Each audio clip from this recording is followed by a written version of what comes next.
आप सभी का स्वागत विजेता चैनल पर और मैं हूं आपकी विज्ञान अध्यापिका डॉक्टर ज्योति शर्मा। तो बच्चों, जैसा कि आपको पता है कि हम रिवीजन कर रहे हैं 10th क्लास के लेसन्स का। उनमें से जो छोटे छोटे क्वेश्चंस पूछे जाते हैं अबस अदर वाले, यानी कि वस्तुनिष्ठ प्रश्न, रिक्त स्थान के रूप में, मैच द फॉलोइंग्स वाले प्रश्न, तो ये जो छोटे एक वर्ड वाले प्रश्न, जो छोटे छोटे प्रश्न पूछे जाते हैं, उन सभी प्रश्नों को लेकर के मैं इस क्विक रिवीजन में आपके सामने आई हूँ। तो आइए बिना देर किए हम शुरू करते हैं और आज हम शुरू कर रहे हैं लेसन 2 का रिवीजन, जिसका नाम है अम्ल क्षार व लवण, जो है कक्षा 10 का। तो बच्चों, आपसे ये वाला जो पार्ट है आपके 7 नंबर का है। 7 नंबर के इसमें से आपके प्रश्न पूछे जाते हैं, जिसमें से 3-4 नंबर के जो प्रश्न है वो वस्तुनिष्ठ, रिक्त स्थान, मैच द फॉलोइंग्स, 2 शब्दों में उत्तर दीजिए, उस तरह के प्रश्न आपसे पूछे जा सकते हैं। तो देखते हैं कौन कौन से प्रश्न आपके आ सकते हैं। तो फर्स्ट प्रश्न जो है वो है, धातु पर अम्ल की क्रिया से कौन सी गैस बनती है। 4 ऑप्शन आपके सामने है। हमें पता है कि किसी भी धातु की यदि अम्ल से क्रिया करवाई जाए तो हाइड्रोजन गैस बनती है, तो हमारा आंसर हो जाएगा हाइड्रोजन। विरंजक चूर्ण का रासायनिक सूत्र है, ये बहुत बार पूछे जाने वाला प्रश्न है बच्चों। तो विरंजक चूर्ण का जो रासायनिक सूत्र है वो है CaOCl2। अगला क्वेश्चन है, हमारा शरीर किस पीएच परास के बीच कार्य करता है। तो आप सभी को पता है कि हमारा शरीर क्षारीय प्रकृति का है और क्षारीय ही इसकी परास रहती है। इसीलिए जब भी कोई जरा सा भी एसिड किसी भी माध्यम से हमारे अंदर चला जाता है तो हमें खुजली और जलन होने लग जाती है। तो हमारा शरीर 7 से और 7.8 के बीच जो है वो पीएच परास पर कार्य करता है। अगला क्वेश्चन है, बेकिंग सोडा को गर्म करने पर बना यौगिक है। तो बेकिंग सोडा को जब गर्म किया जाता है तो बनता है Na2CO3 सोडियम कार्बोनेट। अगला क्वेश्चन आ जाता है, ये भी आपसे बहुत बार पूछा गया प्रश्न है और इसे रिक्त स्थान के रूप में भी पूछ लिया जाता है। तो अगला प्रश्न है बच्चों, 3 नामों से ये आ सकता है। अम्लराज बोल सकते हैं, रॉयल वाटर बोल सकते हैं और एक्वारेजिया बोल सकते हैं। तीनों में से किसी भी नाम से ये पूछा जा सकता है, इसलिए मैंने तीनों ही नाम यहाँ पर लिख दिए हैं। तो अम्लराज जो है वो क्या है, तो 4 ऑप्शन आपके सामने दे रखे हैं। तो 4 ऑप्शन में से आपको ये एक अनुपात के रूप में हम सांद्र HNO3 लेंगे और उसके अंदर हम 3 अनुपात के रूप में सांद्र HCl मिलाएंगे, यानी 1 अनुपात HNO3 और 3 अनुपात HCl हम लेंगे। तो इस तरह से बना हुआ जो यौगिक होगा वो अम्लराज कहलाता है। और अम्लराज जो होता है उसके अंदर हमारे सोना, चांदी, प्लेटिनम, ये जो बहुत ज्यादा धधकता हुआ द्रव्य हो जाता है और उसके अंदर हमारी ये जो सारी धातुएं हैं वो सब सेकेंड्स भी उसको गलने में नहीं लगते। अगला क्वेश्चन आ जाता है, शुद्ध जल का पीएच मान होता है। तो शुद्ध जल का पीएच मान 7 होता है, यानी कि शुद्ध जल जो होता है वो उदासीन होता है, न तो अम्लीय होता और न क्षारीय होता है। इसी तरह से हम इस क्वेश्चन को ये भी कह सकते हैं कि आसूत जल का पीएच मान कितना होता है, तो तब भी हमारा आंसर 7 ही आएगा। कठोर जल को मृदु करने के लिए प्रयुक्त होने वाला यौगिक है। तो कठोर जल को मृदु करने के लिए हम मिलाते हैं सोडियम कार्बोनेट यौगिक, ठीक है, जिससे वो कठोर जल मृदु जल में बदल जाता है। प्लास्टर ऑफ पेरिस यानी कि पीओपी प्राप्त करने के लिए जिप्सम को कितने ताप पर गर्म किया जाता है।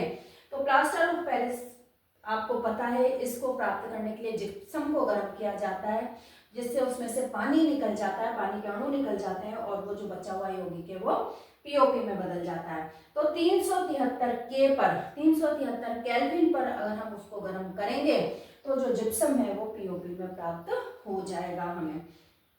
कौन से पदार्थ में क्रिस्टलाइन जल उपस्थित नहीं है, बहुत इंपॉर्टेंट प्रश्न है बच्चों। तो 4 ऑप्शन यहाँ पर दिए हुए होते हैं। तो बेकिंग सोडा जो होता है उसके अंदर क्रिस्टलाइन जल उपस्थित नहीं होता। निम्न में से कौन सा गुण अम्लों में नहीं पाया जाता। सारे गुण यहाँ पर जो दे रखे हैं वो आपको बहुत ध्यान से पढ़ने हैं और हमारे पास में एक आंसर जो है वो है कि साबुन की तरह चिकने होते हैं। तो अम्ल जो होते हैं वो साबुन की तरह चिकने नहीं होते और जो बाकी के 2-3 गुण आपको दिए होंगे वो अम्ल के गुण होते हैं। तो जो अलग है, जो उसमें नहीं पाया जाता, उस पर हमें निशान लगाना है। फिर पीएच स्केल में पी पुषांश सूचक है जिसका अर्थ है, तो तो पी का मतलब मैंने पढ़ाते वक्त आपको बताया था कि पी एक जर्मन वैज्ञानिक पुसांस के नाम पर यह शब्द दिया गया है। उन्होंने इस पीएच स्केल की खोज की थी। तो यहाँ पर पी का जो अर्थ हो जाता है वो हो जाता है शक्ति। ठीक है, क्लियर है बच्चों यहाँ तक? नेक्स्ट क्वेश्चन बच्चों मैंने रिक्त स्थान के रूप में लिए हैं, जिन्हें आपसे वस्तुनिष्ठ प्रश्नों के रूप में भी पूछा जा सकता है और जिनकी लैंग्वेज भी चेंज की जा सकती है।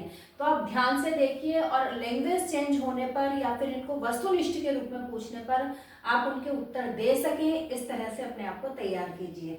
क्वेश्चन घुमा फिराकर यही पूछे जाते हैं। तो अगला क्वेश्चन है कि मुंह का पीएच कितने से कम होने पर दंतशय प्रारंभ हो जाता है। तो मुंह का पीएच यदि 5.5 से कम हो जाए यानी कि ज्यादा ही अम्लीय हो जाए तो दंतशय जो होता है वो प्रारंभ हो जाता है। अगला है कि अपच का उपचार करने के लिए कौन से एंटासिड का प्रयोग किया जाता है। तो मैग्नीशियम हाइड्रोक्साइड, जिसे मिल्क ऑफ मैग्नीशिया भी कहा जाता है और जिसकी पीएच होती है 10, यानी कि वो क्षारीय होता है। तो कई बार आपसे मिल्क ऑफ मैग्नीशिया भी आप यहाँ पर लिख सकते हैं। इस मैग्नीशियम हाइड्रोक्साइड के बदले मिल्क ऑफ मैग्नीशिया भी लिखा जा सकता है। और कई बार आपसे उसकी पीएच भी पूछ ली जाती है। तो पीएच होती है मिल्क ऑफ मैग्नीशिया की 10 और वो क्षार होता है, और केमिकल जो नाम होता है वो होता है मैग्नीशियम हाइड्रोक्साइड। अगला क्वेश्चन है दो संश्लेषित सूचकों के नाम। तो वो है फिनोफ्थिलीन व मेथिल ऑरेंज। इसी प्रकार से दो गंधीय सूचक के नाम जो है प्याज व वनीला एसेंस। अधात्विक ऑक्साइड की जो प्रकृति होती है वो अम्लीय होती है। ये वाला क्वेश्चन कई बार पूछ लिया गया है, तो आप बहुत ध्यान से देखिए। अम्ल का जलीय विलयन आयनों के कारण चालन करता है। किस वजह से चालन करता है? कि उसके अंदर आयन होते हैं, इस वजह से वो चालन कर पाता है।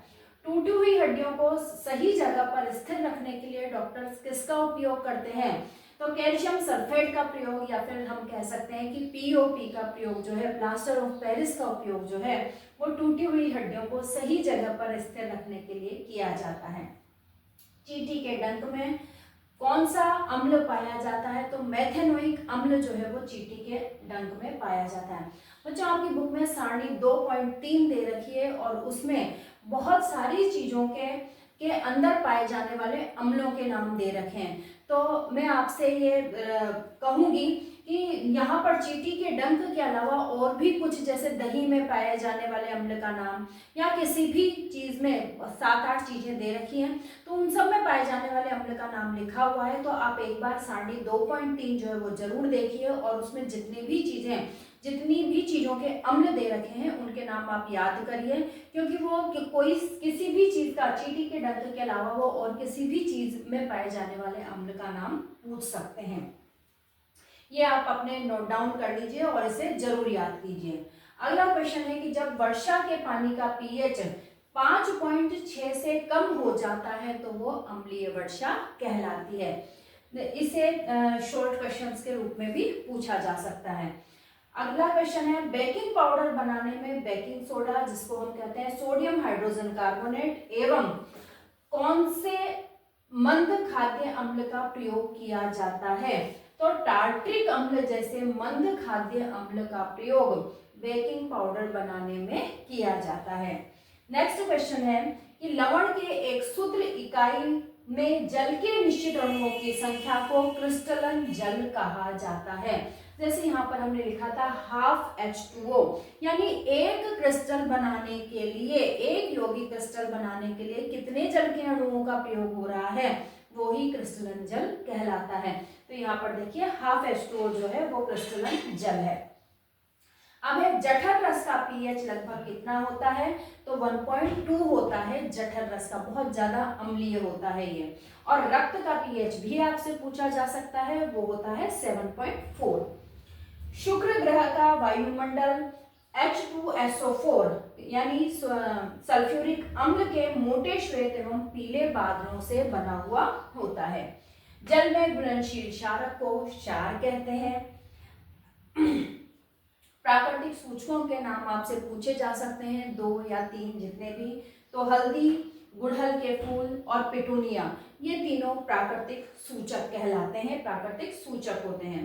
चूना पत्थर, खड़िया, संगमरमर, खड़िया यानी कि चौक और चूना पत्थर मतलब लाइमस्टोन और संगमरमर मतलब समझ गए होंगे मार्बल। तो ये तीनों ही जो है वो कैल्शियम कार्बोनेट के विभिन्न रूप हैं। क्वेश्चन को बदल के ये भी पूछा जा सकता है कि कैल्शियम कार्बोनेट के विभिन्न रूप लिखिए, तो आप चूना पत्थर, खड़िया और संगमरमर लिख सकते हैं। अगला क्वेश्चन है, खस्ता पकोड़े बनाने के लिए किस यौगिक का उपयोग किया जाता है? तो बेकिंग सोडा का उपयोग खस्ता पकोड़े बनाने के लिए किया जाता है। दो प्रबल अम्लों के नाम है HCl और H2SO4। दो प्रबल क्षारों के नाम है NaOH और KOH। दो दुर्बल अम्ल हैं CH3, COOH और HCN। और दो दुर्बल क्षारक है NH4OH और MgOH होल ट्वाइस। तो इस तरह से इन चारों में से आपसे कुछ भी पूछा जा सकता है। और लास्ट क्वेश्चन जो मैंने लिखा है कि सुमेलित कीजिए, तो बहुत सारे नाम आपको यहाँ पे लिख दिए जाएंगे और उनके केमिकल जो सूत्र हैं वो आपको उनको मिलाने हैं। तो जिप्सम आप अच्छे से जानते हैं, जिप्सम का सूत्र होता है CaSO4 2H2O। विरंजक चूर्ण CaOCl2। बेकिंग सोडा NaHCO3 और POP प्लास्टर ऑफ पेरिस का जो सूत्र होगा वो होता है CaSO4 half H2O। तो बच्चों ये लगभग सभी क्वेश्चन हैं जो आपके इस पार्ट में से पूछे जाते हैं। आप इन क्वेश्चंस को बहुत अच्छे तरीके से दिमाग में बिठा लीजिए, याद कर लीजिए। मैं 100% श्योर हूँ कि अगर इनमें से लेसन 2 में से कोई छोटा क्वेश्चन आता है तो वो 100% आप उसमें नंबर ला पाएंगे। इसी के साथ इस क्विक रिवीजन को बच्चों हम यहीं पर देते हैं विराम और अगले लेसन में आपके लिए जल्दी ही लेकर आ रही हूँ। धन्यवाद।